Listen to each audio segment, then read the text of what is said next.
questi quattro hanno deciso di creare un veicolo, di provare ad impegnarsi anche con risorse, per il momento con risorse totalmente private, in questo tipo di progetto. Allora, perché siamo molto vicini alla portualità, come dicevo prima, perché crediamo che la portualità di un sistema come Venezia, Chioggia, è fondamentale per il mantenere il tessuto sociale attivo, perché non crediamo che, lo dico soprattutto per Venezia, che la monocultura turistica possa essere una soluzione per il nostro territorio, perché comunque siamo convinti che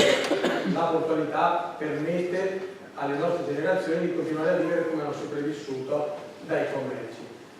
Quindi partendo da questo punto noi ci siamo accorti, voglio dire, non è che ce ne siamo accorti noi, sono ormai 10 anni che si discute di questo problema, si discute di 3 fattori che concorrono a dire bene, partiamo e proviamoci. Il primo è il fatto di sapere che il nostro territorio, cioè il nord-est italiano, è un territorio che è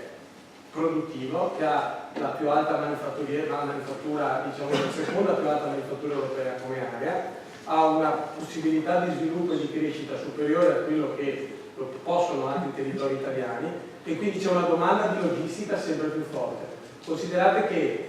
il più grande o i più grandi interporti europei sono concentrati nella regione Veneta, cioè l'interporto di Verona e l'interporto di Padova sono comunque il primo interporto europeo sopra anche Duisburg. Quello che succede è che il traffico, per motivi legati alla difficoltà del nostro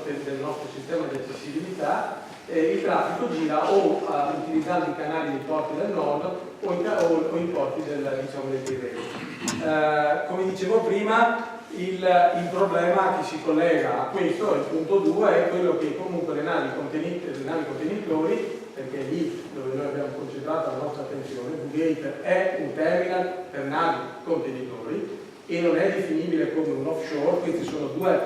cose che bene che chiariamo subito. Nella stampa abbiamo visto chiamare questo oggetto offshore, non è un offshore perché è legato a terra, ed è questo, diciamo, qualcosa di